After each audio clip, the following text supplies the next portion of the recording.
Hello everyone, welcome to Easy Medicine. The topic that we are going to discuss today is a cardiomyopathy. The word itself tells you it is a pathology of the cardiac myocyte, right?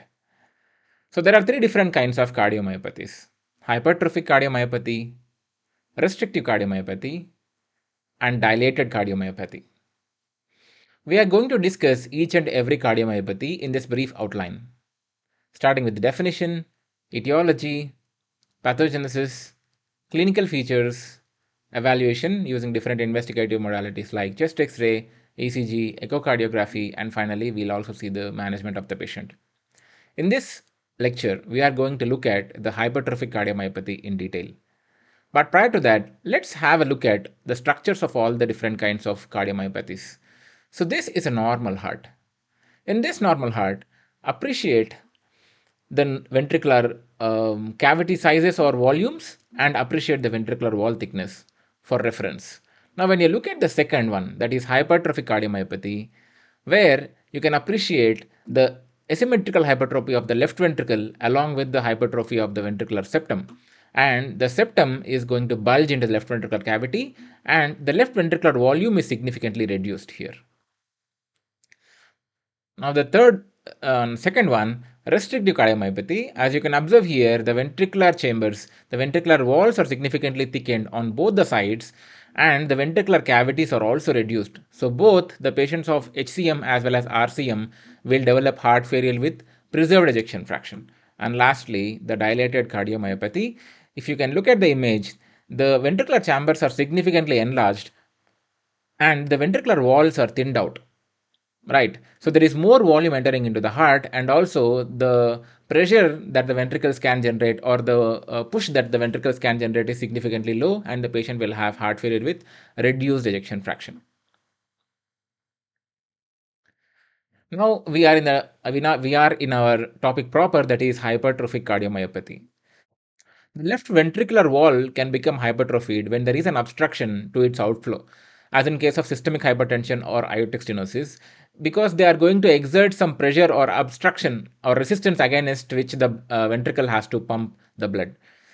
That will result in the development of left ventricular hypertrophy. But here in the hypertrophic cardiomyopathy, there is no such predisposing cause, but still the patient is going to develop ventricular hypertrophy because this is primarily genetic, right? So there is left ventricular hypertrophy in this patient that develops in the absence of causative hemodynamic factors like hypertension, aortic valve disease, systemic infiltrative disorders. And depending upon the presence of obstruction, the HCM or hypertrophic cardiomyopathy is divided into hypertrophic cardiomyopathy with obstruction and without obstruction. You can call it as HOCM, hypertrophic obstructive cardiomyopathy, when there is obstruction. Now let's look at the etiology. The 50% of patients of hypertrophic cardiomyopathy have mutations in the sarcomere proteins, and most of these mutations are found in 9 genes. Among 9 genes, 80% of the mutations are present in only 2 genes, and the two important genes are MYH7, that is myosin heavy chain 7, and the other one is MYBPC3, myosin binding protein C3. Let's look at the structural abnormality here.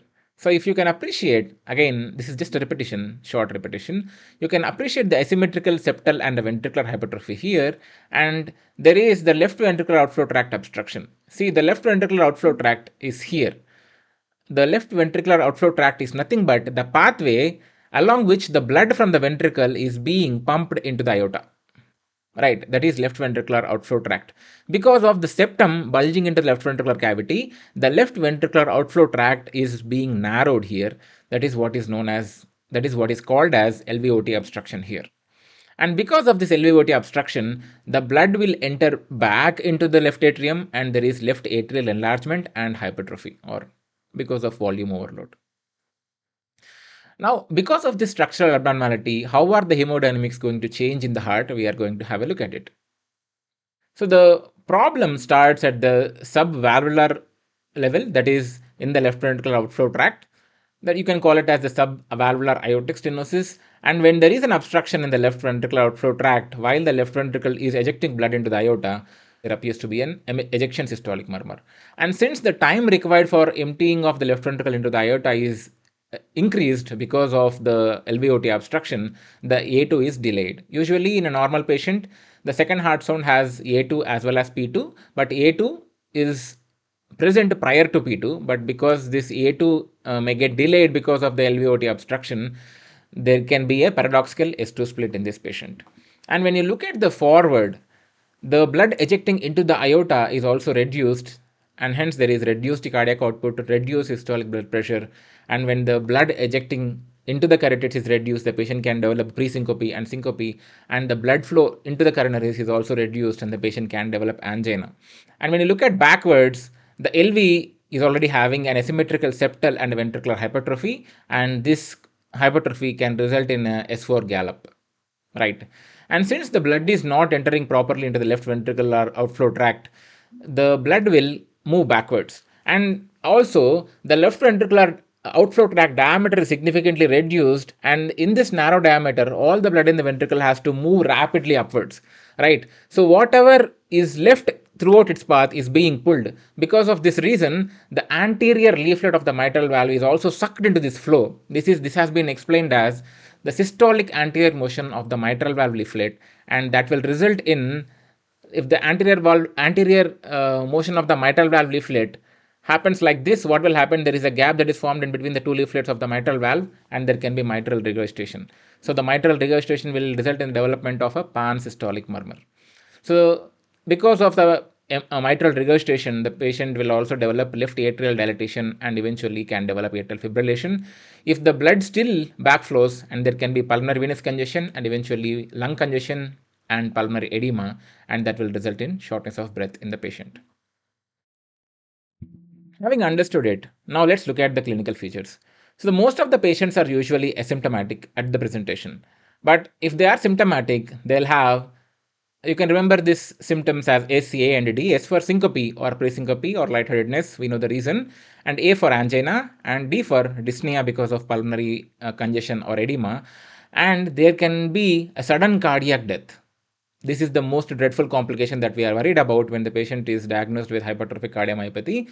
The reason is the ventricular hypertrophy and the microinfarcts that keep happening because of the microvascular ischemia. There can be development of fibrosis, and the fibrosis can be a substrate for the development of ventricular tachycardia or ventricular fibrillation. So the most common cause of death here in a patient of HCM is ventricular tachycardia or ventricular fibrillation. There is also a history of sudden cardiac death in the family because most of the cases are genetic. And on examination, when you look at the vital examination, when the patient does some physical activity, the blood pressure will decrease or it may not increase, right? So whenever a normal patient does some physical activity, whatever it is, in order to increase the blood flow to the muscles, the heart will have to pump harder as well as faster, right? So there is increase in heart rate as well as increase in blood pressure physiologically when there is a physical activity in the patient. But the problem here is that there is a dynamic left ventricular outflow tract obstruction. Let's understand this. So what is going to happen? So in the first image is an early systole, and the second image is a late systole. In early systole, the blood will enter into the aorta across the left ventricular outflow tract, right? Even though the LVOT obstruction is there, but still the blood may enter to some extent. But at the end of systole, what is going to happen? The left ventricular wall and the asymmetrical hypertrophied septum are going to come closer because of left ventricular contraction. And this movement of this septum and wall closer together is further going to compress on the left ventricular outflow tract obstruction, and there is increase in the systolic anterior motion of the mitral valve leaflet. So the blood, instead of going into the LVOT, is going to move upwards, and the patient will have mitral regurgitation, right? So here you can clearly observe that the blood is not entering into the aorta, and the patient's muscles are deprived of blood flow here, right? That is the situation where the patient may develop microischemia, and that can result in development of ventricular tachycardia and death, right? And while the patient is in physical activity as well, the blood pressure is not improving because the blood is not entering into the LVOT. Now let's also look at the murmur changes. You have observed the blood pressure changes. Now also look at the murmur changes, because the murmur changes are characteristic here in HOCM when you compare it with the other cardiac abnormalities. So we are going to discuss about the dynamic auscultation here. So when the patient does Valsalva or standing maneuver, what will happen? The blood will pool in the peripheries and there is reduced preload. The reduced preload means the left ventricular outflow tract obstruction is going to increase, because the volume is not sufficient, volume is not there in the left ventricle to keep the ventricular wall and the septum apart, right? So there is increased LVOT obstruction and there is increase in the intensity of the murmur.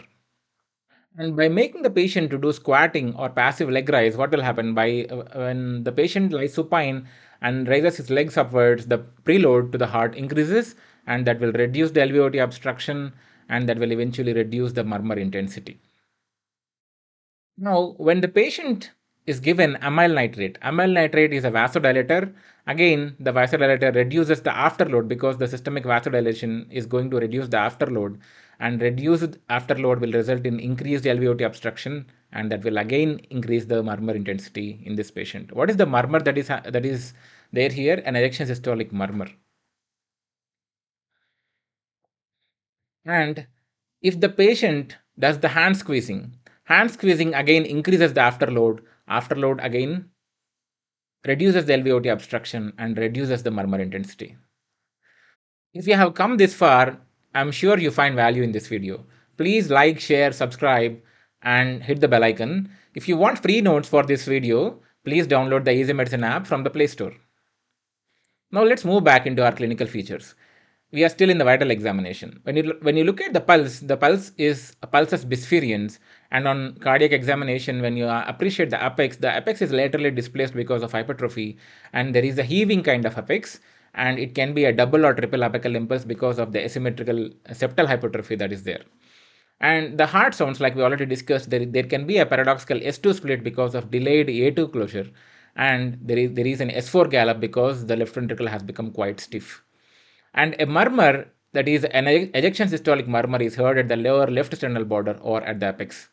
And like we discussed, the murmur intensity increases with decreasing preload and decreases with increasing preload.